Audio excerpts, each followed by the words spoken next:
Hello and नमस्ते to all the students.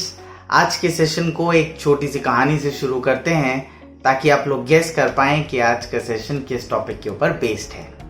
ये कहानी कोई बहुत नई कहानी नहीं है, हमने बहुत पहले से सुनी हुई है और ये कहानी हमने सुनी है एक कछुए और खरगोश के बारे में, जहाँ पे कछुआ और खरगोश रेस लगाने का तय करते हैं और कछुआ धीरे धीरे चलता हुआ रेस चलता है, रेस में पार्टिसिपेट करता है, रेस में दौड़ता है, जबकि हमारे खरगोश भाई साहब जो है वो बहुत तेजी से दौड़ते हैं। लेकिन फिर भी रेस के एंड में नतीजा कुछ उल्टा ही आता है। नतीजा आता है कि जो कछुआ होता है उसके हाथ में ट्रॉफी होती है, वो जीत चुका होता है, और जो खरगोश होता है वो हार चुका होता है। मॉरल ऑफ द स्टोरी यहाँ पे ये था कि कछुआ क्यों जीत गया, क्योंकि कछुआ रेस के शुरू से रेस के एंड तक कंसिस्टेंट एफर्ट्स लगा रहा था। मतलब आखिरी रेस लाइन को टच करते वक्त भी उसने अपना स्पीड नहीं बदला, वो जिस स्पीड से चल रहा था उसी स्पीड से आगे गया, वो बीच में रुका नहीं। जबकि हमारे खरगोश भाई साहब ने ऑलमोस्ट 90% रेस जो है वो फुल स्पीड में दौड़ी, लेकिन आखिरी 10% में खरगोश को हुआ ओवर कॉन्फिडेंस, जिसमें उसने ये सोच लिया कि अगर मैं ऑलरेडी इतना तेज भाग चुका हूं और मुझे रास्ते में पीछे हमारे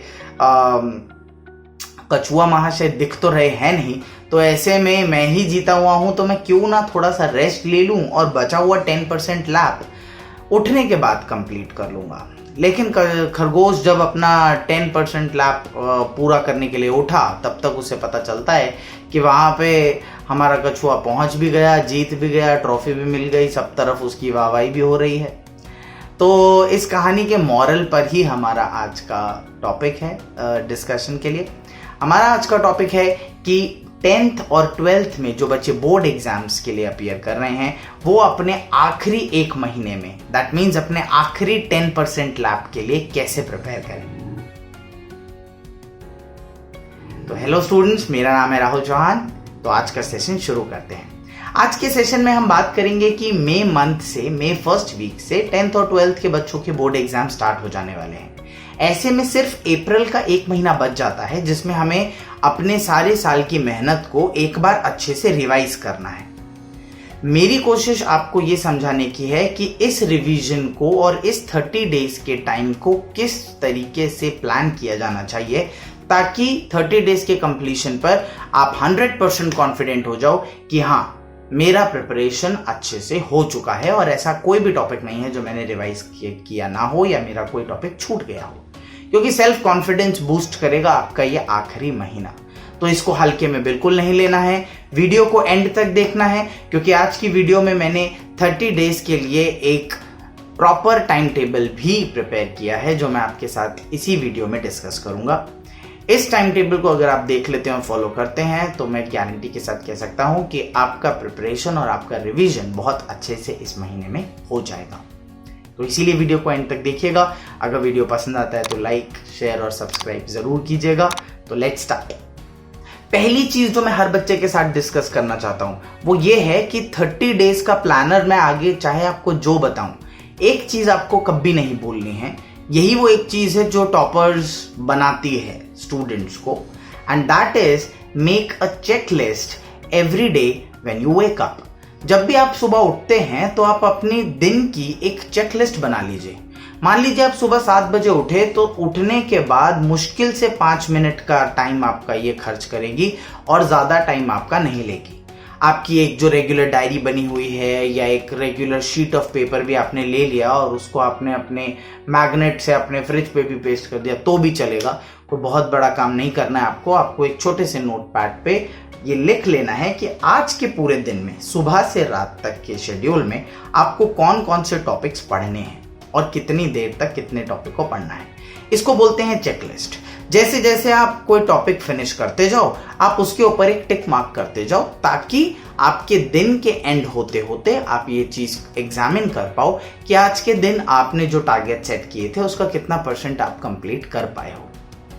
मैक्रो मैनेजमेंट होती है जब हम पूरे महीने का या 6 महीने का या साल का टाइम टेबल बनाते हैं, लेकिन माइक्रो मैनेजमेंट वो होती है जिसमें हम हर एक दिन का अपनी एक्टिविटीज के ऊपर ध्यान रखते हैं। मैंने आज के दिन में कौन कौन सी एक्टिविटीज की और उनका क्या आउटपुट आया, इस हिस्से को माइक्रो मैनेजमेंट कहते हैं। हर बच्चा महीने का या 6 महीने का या साल का टाइम टेबल तो बनाता है, लेकिन ये सिर्फ एक टॉपर बच्चे ही होते हैं जो अपने हर दिन की एक्टिविटी को मैनेज करते हैं, हर दिन की एक्टिविटी को चेक करते हैं कि यार आज पूरा का पूरा दिन निकल गया लेकिन मैंने बुक ही नहीं खोली, तो उनको घबराहट होने लगती है। तो वो अगले दिन डबल मेहनत करके अपने टारगेट्स पूरे करने की कोशिश करते हैं। ये सिर्फ उन्हीं बच्चों में पॉसिबल है जो हर दिन उठने के बाद अपनी चेकलिस्ट बनाते हैं और उस चेकलिस्ट को फॉलो करते हैं। तो अगले 30 दिन तक आपको ये काम जरूर करना है। और अगले 30 दिन क्या, मैं तो कहता हूँ आगे क्लास 11th में जाओगे या 12th वाले बच्चे आगे कॉलेज में जाएंगे तो ये एक्टिविटी आपके लिए करना मस्ट है। तो चेकलिस्ट बनाना आपको जरूरी है अगले 30 दिनों के लिए। दूसरी बात जो है सबसे इंपॉर्टेंट, जिसका हम सबको इंतजार है, दैट इज कि सर टाइम टेबल कैसा होना चाहिए 30 डेज के लिए। तो 30 डेज के लिए का जो हम टाइम टेबल बनाएंगे उसमें 2 चीजों का आपको बहुत अच्छे से ध्यान रखना है। पहली चीज ये है कि वो टाइम टेबल बहुत ज्यादा कंफ्यूजिंग नहीं होना चाहिए। ऐसा नहीं होना चाहिए कि आपने टाइम टेबल बना लिया और टाइम टेबल में लिख दिया कि भाई आज के दिन में मैं मैथ्स भी पढ़ लूंगा, साइंस भी पढ़ लूंगा, सोशल स्टडीज भी पढ़ लूंगा, हिंदी भी पढ़ लूंगा, इंग्लिश भी पढ़ लूंगा, और फिर क्या हुआ कि वो सब कुछ मिक्स एंड मैच हो गया, किसी की कॉपी किसी में चली गई, किसी की बुक किसी में फंस गई, और 2 दिन बाद ही दिमाग बिल्कुल वायर्स जो है दिमाग के सारे उलझ के शॉर्ट सर्किट हो गया। ऐसा नहीं होना चाहिए। तो पहली बात, टाइम टेबल बिल्कुल भी कंफ्यूजिंग नहीं होना चाहिए, क्योंकि अगर कंफ्यूजिंग टाइम टेबल होगा तो वो ज्यादा लंबा नहीं चलेगा। हार्डली 3 से 4 दिन बाद वो टाइम टेबल भी फ्लॉप हो जाएगा और वो आइडिया भी बिल्कुल खत्म हो जाएगा और मेरे 4 से 5 दिन भी वेस्ट हो जाएंगे। तो ये है पहली बात, time table should not B confusing. दूसरी बात, आपके टाइम टेबल में सब्जेक्ट्स के लिए सफिशिएंट टाइम होना चाहिए। ऐसा कभी मत सोचिएगा कि मैं टाइम टेबल बना रहा हूं, पूरे मैथ्स की रिवीजन करूंगा और मैंने 2 दिन दे दिए मैथ्स को, मंडे ट्यूसडे, 1 तारीख 2 तारीख या 4 तारीख या 5 तारीख जो भी आता होगा मंडे ट्यूसडे में, आपने वो 2 दिन सेट कर दिया और आपने लिख दिया कि भाई पूरा मैथ्स इन 2 दिन में खत्म है। ऐसे टारगेट्स अगर आप सेट करते हो तो ये बहुत ही हैवी टारगेट आपने सेट कर लिया है, और ऐसे टारगेट्स के ना मीट होने पर हमारा टाइम भी वेस्ट होता है, बच्चों को डिप्रेशन भी आता है कि यार मैंने तो टाइम टेबल बनाया था लेकिन टाइम टेबल तो मीट ही नहीं हो रहा। तो such things should not be there, heavy targets हमें सेट नहीं करने। तो ये 2 चीजें हैं जिनका आपको ध्यान रखना है। लेकिन अब बात आती है कि सर ठीक है, अगर इन चीजों को टाइम टेबल में नहीं डालना तो आप ही बता दो टाइम टेबल कैसा होना चाहिए। तो अगर मैं अपनी पर्सनल एडवाइस आप लोगों के साथ शेयर करूं तो वो है that every student must follow a 5+2 strategy. ये 5+2 स्ट्रैटेजी क्या है, इसे थोड़ा डिटेल में समझते हैं। 5+2 स्ट्रैटेजी आपको इंश्योर करेगी कि जो भी सब्जेक्ट आप पढ़ रहे हो वो अच्छे से कवर हो रहा है और साथ ही साथ वो अच्छे से रिवाइज भी हो रहा है। किसी भी सब्जेक्ट को खत्म करने के लिए मैंने 5+2 स्ट्रैटेजी आपको एडवाइस की है। 5+2 स्ट्रैटेजी में 5 डेज जो हफ्ते के पहले 5 दिन होते हैं, आप पकड़ लीजिए Monday Tuesday Wednesday Thursday Friday, या फिर आप पकड़ सकते हैं 1 अप्रैल 2 अप्रैल 3 अप्रैल 4 अप्रैल 5 अप्रैल। आप अपनी मर्जी से इनमें से किसी भी पैटर्न को चूज कर सकते हैं। तो पहले 5 दिन जो आपके टाइम टेबल के हैं, उन पहले 5 दिनों में आपको एक सब्जेक्ट को अच्छे से रिवाइज करना है, अच्छे से कंप्लीटली रिवाइज करना है। 5 दिन में क्या करना है मैं वो भी बताने वाला हूं। तो ये तो हुआ 5 दिन का पहला हिसाब किताब कि जो भी सब्जेक्ट मैंने उठाया है उसे 5 डेज में मुझे कंप्लीट करना है। ये 2 डेज का क्या स्ट्रैटेजी है, ये 2 डेज का स्ट्रैटेजी है कि लेटेस्ट सैंपल पेपर के अकॉर्डिंग आपको क्वेश्चन पेपर सॉल्व करने हैं फॉर द नेक्स्ट 2 डेज, उसी सब्जेक्ट के जिस सब्जेक्ट को आपने 5 दिन पढ़ा था।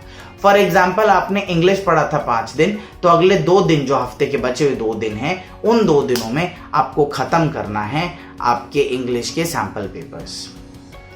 ये जो रिवीजन वाला पार्ट है बच्चों 5 दिन का, इसमें आप बहुत कुछ कर सकते हैं। इसमें आप अपने नोट्स रिवाइज कर सकते हैं। अपने नोट्स मतलब जो नोट्स आपने पूरे साल बनाए थे किसी चैप्टर को लेके, किसी सब्जेक्ट को लेके, वो रिवाइज कर सकते हैं। आप एनसीईआरटी टेक्स्ट बुक के पीछे जो समरी मेंशन रहती है उसको प्रैक्टिस कर सकते हैं। आप सारे के सारे इन-टेक्स्ट क्वेश्चंस, जो इंपॉर्टेंट इन-टेक्स्ट क्वेश्चंस है एनसीईआरटी के, उनको और सारे एग्जाम्पल्स को भी सॉल्व कर सकते हैं। ये चीजें आप कर सकते हैं। साथ ही साथ आप प्रीवियस ईयर पेपर को भी सॉल्व कर सकते हैं। तो ये 5 चीजें हैं जो आपको उस एक पर्टिकुलर सब्जेक्ट के लिए 5 दिन के अंदर करनी है। तो ये आपका रहा 5 डे का रिवीजन स्ट्रैटेजी, जिसके अंदर आपको इंश्योर करना है कि अगर मैंने डे 1 से शुरू किया है तो डे 5 तक आते आते मेरा वो पूरा का पूरा सब्जेक्ट रिवाइज हो जाना चाहिए। ऐसा कुछ भी ना हो जो मेरा छूट गया है। डाउट अगर किसी टॉपिक पे रह गया था तो अपने फ्रेंड से पूछिए, अपने टीचर से पूछिए, इमीडिएटली कॉल करके अपने फ्रेंड से और टीचर से उसको रेक्टिफाई कीजिए, ताकि वो डाउट्स आगे कैरी फॉरवर्ड ना हो और 5 दिन में रिवाइज हो जाए। अब जो बच गए हमारे 2 दिन, उन 2 दिनों में हमें क्या करना है मैंने आपको बताया ही है, लेटेस्ट सैंपल पेपर प्रैक्टिस करने हैं। अब ये लेटेस्ट सैंपल पेपर क्यों कहा जा रहा है? लेटेस्ट सैंपल पेपर इसीलिए कहा जा रहा है बच्चों क्योंकि 10th और 12th के इस साल पेपर का जो पैटर्न है वो काफी हद तक बदला है। उसके अंदर कई डिफरेंट टाइप के क्वेश्चंस आए हैं, असर्शन रीजन है, केस स्टडी है, एमसीक्यूज का नंबर बढ़ा दिया गया है। तो ऐसे में क्वेश्चन पेपर का जो पैटर्न है वो चेंज हुआ है। ऐसे में आप लेटेस्ट सैंपल पेपर को अगर प्रैक्टिस करते हैं तो आपको समझ आता है कि हाँ, एमसीक्यू सॉल्व करने, केस स्टडी सॉल्व करने, असर्शन रीजन सॉल्व करने, इस टाइप के सारे क्वेश्चंस को अगर प्रैक्टिस किया जाए तो 3 आवर्स में मैं क्या उसको सही तरीके से कंप्लीट कर पा रहा हूं या नहीं। ये करने के लिए आपको एग्जैक्टली उसी टाइम पर बैठ के पेपर अटेम्प्ट करना है जिस टाइम पर आप बोर्ड एग्जाम्स में बैठते हैं। एग्जाम्पल के तौर पे क्लास 10th के बच्चों का जो बोर्ड एग्जाम का टाइम स्लॉट है वो है 10:30 से 1:30, 10:30 AM से 1:30 PM। तो आपको इसी टाइम स्लॉट के अंदर घर पे सैटरडे और संडे को बैठना है। अपने सामने क्वेश्चन पेपर, सैंपल पेपर रखना है, आपके पास आंसर शीट होनी चाहिए, एक वाइट शीट ले लो या रूल शीट ले लो या डबल शीट फाड़ के ले लो, तो शीट सी लो, लेकिन साथ में पानी की बोतल, एक घड़ी होनी चाहिए। 10:30 पे एग्जैक्ट पेपर शुरू करो और 1:30 पे एग्जैक्ट अपना पेपर लिखना बंद कर दो और देखो कि आपने कितना पेपर अटेम्प्ट किया है। अपनी गलतियों से सीखो और उनको जल्दी से जल्दी रेक्टिफाई करो। एक दिन में आपको 2 पेपर सॉल्व करने हैं। एक पेपर आपने आफ्टरनून, मॉर्निंग और आफ्टरनून वाले सेशन में कर लिया 10:30 से 1:30, एक पेपर आप शाम को कर लीजिएगा। इस तरीके से सैटरडे और संडे में आप 4 पेपर सॉल्व कर पाते हो उस एक पर्टिकुलर सब्जेक्ट के। तो ये चीज बहुत इंपॉर्टेंट है। साथ ही साथ एक एडवाइस और देना चाहूंगा बच्चों, क्योंकि हमारे बोर्ड एग्जाम्स का पैटर्न 10:30 से 1:30 है 10th क्लास के बच्चों के लिए, तो आपको इस बात का ध्यान रखना है कि आप इस टाइम स्लॉट में घर पे ना सो। अगर आप इस टाइम स्लॉट पे रेस्ट लेते हो, आपको नींद आ जाती है, तो आपको ये हैबिट बदलनी होगी। क्योंकि अगर आपने इस हैबिट को कंटिन्यू रखा तो ऐसा हो सकता है कि बोर्ड एग्जाम में हम बोर्ड का पेपर देने बैठे हैं और बैठे बैठे लिखते लिखते ही बस मेरी बैटरी डाउन होती जा रही है और बैटरी खत्म भी हो सकती है, मेरे को प्रॉपर नींद भी आ सकती है। ऐसा नहीं होना चाहिए। तो हमें अपने सोने जागने के रूटीन को भी कंट्रोल करना है। मैंने अपने पिछले वीडियो में भी बताया था कि रात को जागना इज नॉट गुड। आपको पढ़ना है तो आप सुबह जल्दी उठ के पढ़िए, लेकिन अगर आप रात को जागेंगे तो फिर आपको दिन में नींद आएगी। दैट मीन्स 10:30 से 1:30 के बीच में। तो ये हैबिट बदलना जरूरी है। तो ये तो हुआ हमारा 5+2 डेज का कंप्लीट स्ट्रैटेजी। अब हम देखते हैं कि अगर हम अपने टाइम टेबल में इसको इनकॉर्पोरेट करते हैं तो कैसे होगा। महीने में 4 हफ्ते होते हैं। अगर हम इन चारों हफ्तों को इमेजिन करें तो हम इनको ऐसे प्लेस करेंगे कि चारों हफ्तों में हम अपने सारे सब्जेक्ट्स को फिट करना चाहते हैं। अब यहाँ पे कौन सा सब्जेक्ट पहले रिवाइज करना है, कौन सा उसके बाद रिवाइज करना है, कौन सा नेक्स्ट रिवाइज करना है, इसके लिए भी है मेरे पास एक गोल्डन स्ट्रैटेजी। इस स्ट्रैटेजी को याद रखिएगा, कभी मत भूलिएगा, और हर बच्चे को मैं तो यही कहता हूं कि इसी स्ट्रैटेजी के हिसाब से अपने सब्जेक्ट्स को रिवाइज करना चाहिए। What is the strategy? The strategy is revise your subjects in accordance with your date sheet. जैसे आपकी डेट शीट में सब्जेक्ट्स मेंशन्ड है, वैसे ही एग्जैक्टली वैसे ही आपकी रिवीजन स्ट्रैटेजी में भी मेंशन्ड होनी चाहिए। जैसे कि देखिए, अगर मैं 10th क्लास के बच्चों की बात करूं तो उनका लैंग्वेज सब्जेक्ट टेस्ट पहले हो जाता है, इंग्लिश, हिंदी, ये सब पहले हो जाते हैं। उसके बाद जो अगला टेस्ट है वो साइंस का है, then we have social science and then we have mathematics का टेस्ट। तो मैं सजेस्ट करूंगा कि बच्चों को जो पहले 7 डेज हैं उन 7 डेज में प्लान करना चाहिए हमारा सब्जेक्ट इंग्लिश एंड हिंदी। पहले 7 डेज में 5 दिन इंग्लिश और हिंदी रिवाइज करना है, अगले 2 दिन उन दोनों के सैंपल पेपर्स, सब्जेक्ट्स के सैंपल पेपर प्रैक्टिस करने हैं। नेक्स्ट 5 डेज जो होंगे हमारे वो रखेंगे हम लोग साइंस के लिए, क्योंकि साइंस अगला टेस्ट है। और इस 5+2 की स्ट्रैटेजी में पहले 5 दिन हम साइंस को अच्छे से पढ़ लेंगे, फिर हम साइंस के सब्जेक्ट को रिवाइज कर लेंगे। अगला 3rd सब्जेक्ट हमारा रहेगा सोशल साइंस। सोशल साइंस को भी 5 दिन देने हैं रिवाइज करने के लिए, 2 दिन देने हैं पेपर सॉल्व करने के लिए। और लास्ट हो जाता है हमारा मैथमेटिक्स। तो मैथमेटिक्स को भी 5+2 में रैप अप करना है। अब यहाँ पे कई बार बच्चे बोलते हैं कि सर इंग्लिश और हिंदी को आपने एक ही हफ्ते में 5 दिन में एक साथ कैसे डाल दिया। तो बच्चों देखो, ऐसा होता है कि हर subject equal amount of time consume नहीं करता है प्रिपरेशन के लिए। जैसे अगर मैं मैथ्स की बात करूं, साइंस की बात करूं, तो यहाँ पे क्या होता है कि मैथ्स में हमें पूरा पेपर सॉल्व करना पड़ता है, बहुत सारे क्वेश्चंस हमें सॉल्व करने पड़ते हैं, बहुत सारा डेरिवेशंस हैं, थ्योरम्स हैं और न्यूमेरिकल्स एनसीईआरटी के भी हैं, कई बच्चे आर.एस. अग्रवाल के भी प्रैक्टिस करते हैं, आर.डी. शर्मा के भी प्रैक्टिस करते हैं। तो it involves a lot of practice, that's why इसको फुल 5 डेज लगेंगे अगर आप रिवाइज करना चाहेंगे। लेकिन अगर आप मैथ से हिंदी को कंपेयर करोगे या साइंस से इंग्लिश को कंपेयर करोगे तो ये लैंग्वेज सब्जेक्ट्स हैं। लैंग्वेज सब्जेक्ट्स रिलेटिवली ईजियर होते हैं। मैं ये नहीं कह रहा कि ये ईजी होते हैं, इसमें तो कोई भी नंबर ले आता है, not like that. But the thing is कि साइंस और मैथमेटिक्स के कंपैरिजन में आपको कोशिश करनी होगी कि आप इनको कम टाइम में रैप अप करो, क्योंकि मान लीजिए अगर आप इंग्लिश को ही 5 दिन में खत्म करोगे तो फिर साइंस, मैथ्स, सोशल स्टडीज जैसे सब्जेक्ट्स को कवर करने में तो फिर बहुत टाइम लग जाएगा, क्योंकि सोशल स्टडीज भी देखने में थ्योरी पेपर है लेकिन इतना आसान नहीं है, क्योंकि उसमें ज्योग्राफी है, इकोनॉमिक्स है, सिविक्स है, हिस्ट्री है, और हिस्ट्री में बहुत सारी डेट्स याद करनी पड़ती है, बहुत सारी थ्योरी दोबारा से रिवाइज करनी पड़ती है। और कई बच्चों ने तो पूरा साल साइंस और मैथ्स को ही फोकस किया है, ऐसे में सोशल स्टडीज के ऊपर आखिरी में ध्यान देना पड़ ही जाता है। इसीलिए मैं सजेस्ट करूंगा कि अपनी डेट शीट के अकॉर्डिंग अपने सब्जेक्ट्स का रिवीजन स्ट्रैटेजी होना चाहिए। याद रखिएगा, पहले 5 दिन सब्जेक्ट को रिवाइज करेंगे, अगले 2 दिन उनके सैंपल पेपर्स को प्रैक्टिस करेंगे।